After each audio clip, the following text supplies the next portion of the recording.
кто на этом заработал и вообще все это законно, все ответы на моем YouTube-канале. Так, дисклеймер. Все, что показано в этом видео, не повторять. Трюки выполняют профессионалы. Не является финансовым советом, и все, что вы здесь увидели, это опыт предыдущих периодов и не является гарантией успеха в будущем. Поэтому смотрите до конца внимательно. В конце будет, для тех, кто досмотрит до конца, будет вот такой вот промокод, по которому вы переходите и получите возможность к вашему счету получить дополнительно 50 евро на инвестиции в недвижимость. Смотрим дальше. Сколько ты сэкономил на этих замках на электрических? Какие есть гарантии, что ты мои 50 евро не потратишь? Злоумышленных хотят получить финансирование. 10 тысяч, да, просто на замках. Ну, я думаю, дефолтнутые проекты. Дизайнеры рисуют красиво, но не сильно выгодно. Рынок должен недвижимости упасть резко. Каждая квартира, каждая дверь, наверное, евро в 60. Первая степень ипотеки. Икея. Здесь Икея. Икея. Ты можешь пойти пощупать даже этот проект в Таллине, например, или в Риге. Мне уже второй партнер из Латвии говорит, что у Estate Guru есть проблемы. Если ты делаешь модульные дома, производишь, тогда я советую найти 100 тысяч в Эстонии. И мы только финансируем проекты с недвижимостью. Так. Всего 50 евро. Да. Можно вложить в недвижимость. И что я с этого получу? Ты сможешь получить примерно 10-12 годовых. Ты вложишь даже хоть первые 50 евро. Ты будешь получать огромнейший, скажем, такой overview в Прибалтике, какие проекты строятся, развивают, какие-то такие застройщики побольше, поменьше. Это вот в странах Балтии в основном, да? Да. То есть мы сегодня только в Эстонии, в Латвии и в Литве выдаем кредиты. Вот. То есть инвестора у нас очень разные. Кто вкладывает по 50 евро, кто по 500 000 в проект. То есть у нас амплуа инвесторов большие. Мне надо выбирать проекты, или я просто деньги кладу на счет, и они начинают работать? Оба варианта. Самый простой – это вот включить этот авторобот, который вкладывает твои каждые 50 евро, если у тебя на счету есть, и вкладывает в проекты, которые ты сам выбираешь, например. То есть я кладу 50 евро на счет, да, включаю авторобот. Да. Выбираешь критерии, в какие ты хочешь, например, только в Эстонию. Например, хочешь кредиты только в Эстонии, хочешь, чтобы процент был минимум 10 годовых, хочешь, чтобы платили тебе квартальные или ежемесячные проценты. Вот. Ставишь, например, по эти критерии, и тогда, если выходит проект под твои критерии, он вкладывает. Вот это вот краткосрочная аренда, полноценный вариант. Смотри-ка. Здесь вот это третий этаж, я тебе говорю, это вот мы на нем учились, максимально оптимизировались. И вот здесь осталось, то есть деревянный пол внизу остался. Вот здесь вот бетон доливался до сюда, чтобы вот эту всю толстую подушку вот сюда не заводить. То есть здесь такой перепад, потому что мы находимся в той части, которая ниже. Тогда тут вот тоже все Икея, полностью вот этот комплект икеевский, он, по-моему, 360 евро. Он идеально, видишь, как бы под размеры подходил. И просто копипаста. И по сборке тоже. Ковролин это вот, да, сделан для того, что если его загадят, откручивается, снимается. Почему вот деревянные тоже плинтуса удобно, они зафиксированы. Снизу вытаскивается. С собой арендатору дается, новый кусок покупается за 5-6 евро за квадрат.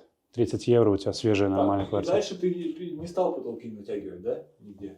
Нет, везде натянут. Сколько стоит аренда такой квартиры?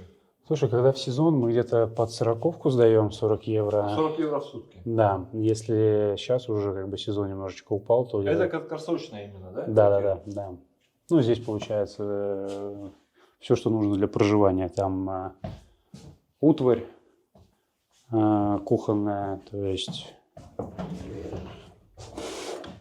приготовить, все это убирается, небольшой холодильничек, все это. Ты реально думал, что вот этот проект, который вот был у Елисея, да, пятиэтажка, заброшенная, вот фотографии вот такие вот. Как можно было положить под такой проект давать залог? Как вы оценивали это? Смотри, у него не было заброшенное здание, у него уже было чуть-чуть сделано. То есть он же разбил этот дом на две части, и он первую половину уже чуть-чуть сам там делал, перестраивал. То есть когда он обратился к нам, мы видели его бизнес-план, мы видели, что он половину уже потихоньку... Что было на бизнес-плане? Бизнес-план был сделать первую половину, я помню, если так вспоминая, полностью все квартиры отреновировать, поставить их уже в аренду, и потом начать второй половины, как бы вторую половину здания тоже реновировать. И залог был, мы видели перспективы в Йыхве, там был в планировке была эта школа айтишная. Йыхве на самом деле, вот Видавиру, город, где на самом деле рынок недвижимости такой, ну, здравомышленный, Бодрый? то есть бодрый. Бодрый, да, то есть... Там есть спрос, но цены не очень. Там спрос, но там на самом деле, если посмотреть другие маленькие городки в Эстонии, то там цены довольно-таки хорошие в Йыхве, ну, на уровне нормальные. Очень многие микроинвестора покупают квартирки там на сдачу. Там много производственного всего цеха, где у людей есть работа. То есть мы видели перспективу в этом проекте. Мы знали, что... По каким критериям ты видел перспективу в этом проекте? Ну, здание, у него есть какая-то ценность, правильно? Его оценили. Мы видели как перспективную оценку, когда все будет готово. Сделали оценку. Оценка была сделана, да. То есть мы видели, и он на самом деле не требовал много туда денег. То есть ЛТВ был тоже в уровне, я не помню, сколько было, 50% ЛТВ, 50% ЛТВ, да, соотношение кредита к стоимости. Мы сильно не рисковали, то есть если, например, он бы дефолтнулся бы, мы бы не боялись бы, что там его не реализовать, этот проект, да, то есть как бы не было бы спроса. И постепенно, по этапам выдавали кредиты, он делал все акты, все работы были сделаны. Даже ездили туда, смотрели, и вот через сколько? Через 1,5 года он же получил финансирование от Большого эстонского банка, то есть даже банк поверил в этот проект, то есть там был уже кэшфлоу, аренда сдавалась, у него все эти квартирки были сданы, вот, то есть и наши инвестора получили деньги назад, заработали где-то 10,5 годовых. Сколько ты сэкономил на этих замках, на электрических? Каждая квартира, каждая дверь, наверное, евро в 60. Если ставить электронные. Так, каждый электронный замок стоит 60. Нет, каждый электронный замок стоит, наверное, если брать с копом, ну где-то евро 150. 150 евро за замок. А у тебя здесь что получается? Здесь у меня получается обычный замок, купленный в депо. Вот этот комплект 25. 25. Плюс ячеечка 30-35, ну в зависимости от тоже ее дизайна. Ну получается сколько? 100 евро. Ну где-то 100 евро. Умножь на 100. Вот и результат. 10 тысяч получается. 10 тысяч, да, просто на замках. Но здесь получается плинтуса деревянные, покрашенные. Так, плинтуса это просто Просто брусок, и здесь получается он прикреплен гвоздями, сверху акрильчиком. Все это вместе со стенкой покрашено. Решение неубиваемо. Так, Икея, святая организация. Здесь Икея. Здесь Икея. Полотенцесушитель. Дунвин. Уже давно не ставят эти самые водяные. О, а у тебя тут было проведены трубы горячие? Да. Ну, то есть это нужно для циркуляции тоже воды. Чтобы клиенты открывали и сразу тепленькая пошла. И Церсонит депо. церсонит из депо. Да. Здесь получается... Тебе сложно предложить будет комплектацию более оптимизированную. Здесь вместо плитки, чтобы не париться, да, сколько плитка, ну, 15 евро квадрат, плюс работа за квадрат, наверное, ну, спросят там 15-20, в зависимости от... Здесь, ну, не шведская, финская система, краской покрасил, которая влагостойкая. Потом она, ну, все равно оно все превращается в такого желтого цвета. Потом раз, перекрасил еще одним слоем. И все, свеженько, красивенько. Как инвестор, когда заходит на площадку, видит проект, как он видит риски? Какие риски может увидеть там? Но он видит, где локация, кто заемщик. Он может сделать весь due diligence по заемщику сам, прогуглить, посмотреть в эстонских кредитных историях. Мы выставляем всю информацию о фирме, делаем полностью анализ. Мы делаем анализ заемщика на уровне сегодняшних всех традиционных эстонских банков. Мы выставляем оценочный акт. То есть инвестора могут прямо прочитать весь оценочный акт, как оценили, какой там бизнес-план. Мы пишем все, какие планы у заемщика, что он туда планирует делать, какой у него бизнес-план, за какую цену он планирует, например, там, выставлять на аренду, когда готовность, То есть инвестор получает 360 градусов всю информацию, и тогда делает свой выбор. Если он не выбрал... Ну, инвестору нужно самостоятельно делать выбор. Вот это есть, он может индивидуально сделать выбор, но если он доверяет этому автороботу, и он не хочет смотреть каждый проект, он уже с нашей платформой знаком, он знает, как это работает, его деньги могли бы быть вложиться этим автороботом туда. Тогда он, конечно, не читает ничего. Он просто видит, что проект, залог знает, Эстония, подходит, все нормально. 22 квартиры на этаже и всего? Ну, всего сейчас там, есть разные квартиры, то есть на некоторых этажах есть соединенные блоки, там трехкомнатные квартиры, всего 96 на данный момент. Вот здесь мы... Так, это у тебя пятиэтажный дом на 96 квартир. Сколько квадратных метров? Общая площадь дома 5500. 5500 квадратных. Эксплуатируем около 4, то есть которая сдаваема. Сколько зарабатывает Estate Guru, как краудфандинговая платформа, на таких проектах? Мы берем в среднем 2-4% от суммы финансирования. То есть, допустим, я прихожу, там, даю в залог, получаю 200 тысяч, и мне нужно сразу заплатить? Сразу заплатить 2-4%. Зависимо от проекта. В среднем чего 3. зависит 2,4? Тут в 2 раза разница, да? То есть 2% от, для нас анализ... от 100 тысяч это 2 тысячи, да, или 4 или тысячи. 4 Вот. От чего это маленькая зависит? же разница. Всего 2 2000 тысячи всего, да. 4, да. Ну, зависит от проекта, зависит от масштаба проекта. Вот, например, есть участок, Да. да? В среднем 3%. Оценка 200 тысяч, наверное, да. То есть под участок, в Вимсе, например, да, более-менее ликвидное место. Есть участок, 200 тысяч на него оценка, 100 тысяч я могу за него получить. Вот сколько я буду за услуги платить?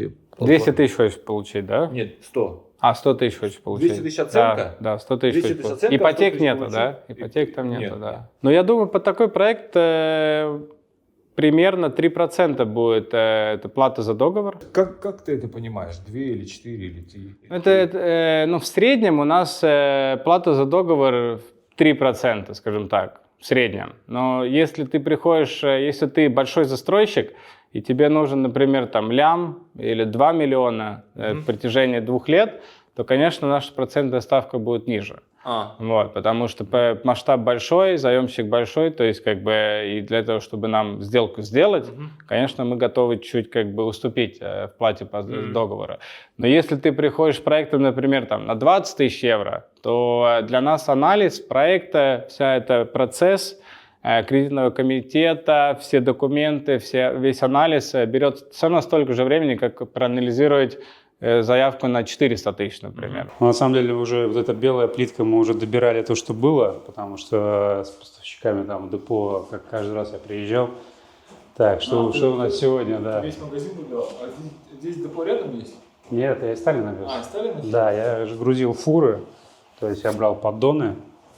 Так, а здесь что, помоечное? Здесь не получится, здесь если для стиральной или слить воду, еще что-то. Был раньше туалет, но убрали, потому что засранцев находилось, которые не смывали. А сейчас здесь, получается, храним пылесос, то есть арендаторы, так как квартиры небольшие, арендаторы тогда могут брать здесь пылесос, убирать и возвращать сюда. В Икее таких стиральных машин не продают. Продается. Продается стиральная? Да, это Икеа. Сушильная, стиральная, да. Это 250 евро. 250 это сушилка? Это стиралка. Сушилка 450. Самое лучшее качество. Проверенное опытом. Икеевская, да? Да. На ней даже ничего не написано. Икеа скромная организация. Какие есть гарантии, что ты мои 50 евро не потратишь, и я их деньги не Ты все будешь видеть на своем этом меню. Не, это же просто картинки. А на самом деле деньги. Какая гарантия, что я их верну назад? Ты можешь смотреть, ты можешь пойти пощупать даже этот проект в Таллине, например, или в Риге. Ты можешь посмотреть, где проект. Ты можешь зайти в крепостную книгу, посмотреть, стоит ли там ипотека на Estate Guru. То есть мы все сделки делаем нотариально, все проекты, которые финансируются, и ты все видишь на своем портале. То есть мы более 10 лет на рынке, мы профинансировали более 800 миллионов евро проектов, и более 500 миллионов уже погашено полностью инвесторам. То есть у нас где-то... Ну, по факту, какая гарантия? Вот, например, в банке положил депозит, если банк дефолт объявил по депозитам, да, то за него вступается регулятор и... 100 тысяч в Эстонии у тебя гарантировано. 100 тысяч гарантировано. В твоем случае что будет? В моем случае у тебя ипотека на какую-то сумму. Например, там, ты вложил в проект, где 50% LTV. Вот, loan to value, да, это соотношение кредита к стоимости недвижимости. Дефолт, например, происходит. Например, проект, там, заемщик собирает 50 тысяч евро, а его имущество 100 тысяч евро, да, 50% LTV. Если он в какой-то момент дефолтится, не платит, пропадает, мы начинаем реализовать это имущество, то мы можем требовать до 50 тысяч евро на имущество, которое стоит 100 тысяч. Вот, то есть рынок должен недвижимости упасть резко. Должны какие-то очень большие проблемы быть с залогом, чтобы не реализовался этот залог ниже, чем 50 тысяч евро. И поэтому все инвестора, у них есть это знание, что ипотека есть, и как бы если что-то случится, реализуется, и их деньги, вложенные деньги вернутся. Вот. Но никаких государственных гарантий у нас нету, да. То есть мы не банк. Слушай, ну последнее мы делали оценку полгода назад, и где-то 1,5 миллиона. Ну, то есть, если это мы берем официальную, то есть, которая оценщик подписывает. Сейчас вот я буду заказывать новую, будем смотреть. Сколько люди смогли заработать на этом проекте? Там, то есть сейчас у него залоговая стоимость, когда вот вы вышли из этого, 1,5 миллиона было, да? Ну, вроде 1,5 миллиона, да, если Алексей так говорит. Зашли там примерно наполовину, да, или больше даже? Не помню, там что-то было примерно миллион где-то было, да? 700 тысяч мы профинансировали туда, да. То была бы половина, 50 ЛТВ было, да. Примерно половину. Да. Сколько инвесторы заработали на этом проекте? Инвесторы заработали где-то 10,5% годовых. То есть, если ты там вложил, например, не знаю, 100 евро, ты где-то 10 евро заработал 10 за евро год, да. заработал. Если ты вложил туда 100 тысяч, ты заработал 10 тысяч, там, плюс-минус. Слушай, ну я думаю 1,8, 1,9. То есть это будет оценка. Именно оценка. А как бы сейчас мы тоже предлагаем на определенную реализацию. То есть это как бы продажная будет 2,4 миллиона. То, что, ну, если кто-то вдруг захочет приобрести. И 2,4 и сколько годовых? годовых будет от 8 до 10% годовых. Ну, то, что инвестор, который за 2,4 купит, то, что этот дом несет. Сколько времени ты создавал этот проект? Ты купил? Купил в 2020 году. Очень дорого. Да, вот, купил в 2020 году, и на сегодняшний момент у нас 4 года. То есть, 4 года? Когда ты начал сдавать квартиру уже? В 2022 году. Ты начал по частям, да? Да, ну потом уже снаружи покажу, как бы дом так был пополам разделен, почему есть, знаешь, разные стили. Потому что вторая половина была уже, вся оптимизация была пройдена, взят один подрядчик, потому что до этого я там своими силами пытался, один подрядчик, и мы все копипастили, все оптимизированный вариант везде ставили. А до этого мы еще, знаешь, там экспериментировали, это, как будет смотреться, как выглядеть и так далее.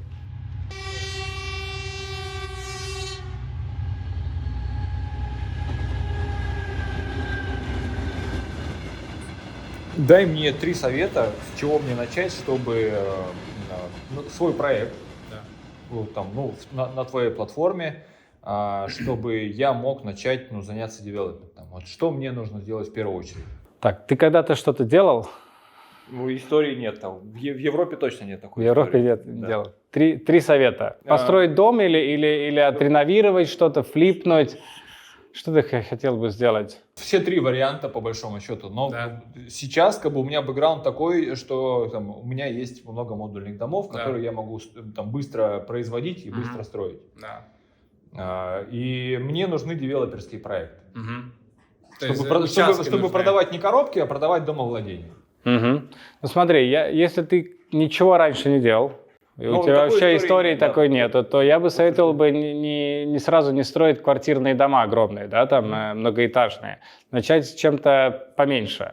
Если ты делаешь модульные дома, производишь, то тогда я советую найти предпринимателей, у кого, может, есть участки без домов, которые, например, занимаются тем, что покупают там огромные участки, и их, например, которые сельским хозяйственным каким-то этим планировкой, да, или деталькой, они их переделывают в детальную планировку под жилье, под жилье. Вот, разделяют участки, например, ты можешь найти вот таких девелоперов, с ними договориться, что вот у тебя производство домов, может, начнем с одним домиком, да, то есть поставим один домик для показа, и тогда будут приходить, например, клиенты, будут видеть, уже готовый домик есть, его можно сразу купить или подобный поставить на их участок, например. То есть вот такая идея может быть. Я думаю, в Эстонии особенно покупатели любят видеть что-то вживую, то есть как бы уже построенное. То есть мы берем участок, ставим на нем Первый домик модульный. Выставочный домик, да? Да, выставочный домик, да. Финансирование вот этого первого домика я могу привлечь у тебя? Ты можешь привлечь, может этот девелопер, которого ты найдешь, он может привлечь, если у него нет капитала для того, что... А может, у него есть капитал, чтобы у тебя полностью выкупить этот дом, или ты готов, например, 50-50 сделать, да, то есть как бы отдать его за полцены, но когда он продастся, тебе, допустим, этот девелопер заплатит вторую часть, да, то есть если он продаст этот дом с участком. Вот. И так поднять маркетинг уже с первым девелопером, если будут покупатели, им понравится, смогут уже следующие продавать. У нас в Эстонии же много таких производителей модульных домов, и они обычно в спросе. Так что начни с этого, что, я думаю, найди больше предпринимателей, которые занимаются... Землевладельцы, да. Землю пока еще никак не используют. Да. Так что и начни с этого. Я могу, вот, например, мы там запустим какой-то проект, я могу там сделать специальную ссылку и продвигать именно ее. Потому что у меня трафик-то идет большой, и специализированные как раз люди, которые интересуются строительством, которые интересуются новым жильем, они могут прямо по этой ссылке переходить там и туда инвестировать, например, именно в этот проект. Конкретно в твой проект? Да. Все проекты у них уникальные ссылки. Когда мы их опубликуем, да, они могут быть открыты, и ты можешь отослать свой трафик знакомых, слушателей, зрителей, сделать аккаунт, открыть аккаунт и инвестировать, и в другие проекты тоже. Почему не каждый проект краудфандинга успешен так же, как вот в Ихве с Елисеем? Почему не каждый проект успешен? Почему не каждый успешный? Ну смотри, с разными проектами может случиться разные какие-то проблемы. То есть, предприниматель или заемщик, например, пропадает в запой. Прямо в запой? Вот прямо в запой. Вот был случай. Вот строил дом на продажу, вот, и ушел в запой. И проект встал. Деятельность остановилась. Он не заплатил своим работникам и пропал. Дом встал. Все. Ну и вот проблема. Я по-моему, был в этом доме. Я думаю, ты не был в таком доме. Ну, может, ты был в каком-то другом. Дом, там большой участок, примерно 10 тысяч метров. Дом на 180 квадратов, добротно, хорошо построенный, но не законченная теплоизоляция. То есть есть кровля, крыша, ну и как бы нужно делать отделку, то есть еще там 1200, наверное, работ. Ну, да. И мы приехали смотреть, там, оценить, что с этим можно сделать. Клиент просто не вышел, он просто в лёжке лежит. Ну вот, например, такой случай был. То есть тогда мы поняли, что это дефолт. Нужно как бы начать процесс реализации и взыскания этого требования. Вот. Заемщик абсолютно не сотрудничал, не отвечал на звонки, вот. Но все-таки смогли выставить это здание, половину здания тогда на аукцион. 2-3 раза фейлил аукцион, но в конце концов нашел... Значит, он... Ну, не было... Он не приходил на аукцион или что? Но Как он выходит на сделал? аукцион первой ценой, и нету никого заинтересованных лиц, которые хотят участвовать в аукционе. То есть слишком высокая цена, например, для первой. То есть обычно же эти первые, ну, когда на аукцион выходит что-то, делается какая-то оценка, здание в такой ситуации, как он есть, выставляется, то есть там два по-моему, раза он не было никого не заинтересовано, на третий раз за цену, которую выставили, там понижается цена потихонечку, да, то есть после каждого аукциона. Вот. И нашли покупателя, который купил недостроенное здание, до конца вложил туда, до конца сделал, продал. То есть как бы, вот такая ситуация. Есть проекты, где, например, заемщик неуспешно может свои, скажем так, кэшфлоу продумывать, чтобы не в ситуации, где у него тоже наполовину все готово, но он вдруг недооценивал, например, что строительный материал подорожает, или что-то еще сделает, или будет использовать эти деньги в какой-то вообще третий проект свой. И вдруг у него ситуация, где он думает, что кредитор даст ему дополнительные деньги, дополнительное финансирование, но нету сделанных работ, от чего стоимость, например, проекта двигается выше. И тогда кредитор перестает финансировать, а если заемщик правильно скажем так, свои финансы не управлял, то у него тоже может встать проект. То есть, как бы, есть заемщики, которые, например, приходят с проектами, которые уже сразу видно, что они как бы злоумышленно хотят получить финансирование. Вот. То есть мошенники, которые хотят взять кредит и не вернуть его. Да, есть такие тоже обязательно, как бы, но это мы делаем, чтобы пытаться их отфильтровать и не дать им. Как отфильтровать такого злоумышленника? Ну, трудно, ты смотришь бэкграунд, чем он занимался, залог его, смотришь, нет ли каких-то юридических, вот, там, проблем, красных флагов, так называемых. Красные флаги. Да, вот сколько красных флагов? Давай, топ-3 красных флага по заемщику. Таких красных флагов. Ну, если у них, например, были какие-то большие банкротства, там, 10 лет назад, 5 лет назад и так далее. То есть какие-то чисто прошли банкротство с фирмой, то есть фирмы банкротились, да? Например, да, то есть у него уже есть что-то приписанное, что он, например, может вдруг опять, то есть как бы, то есть есть какие-то, не знаю, статьи про него, что если он как-то пытался налоги не заплатить, или там от налогов как-то, пытался уйти от налогов, да, то есть какие-то такие нюансы.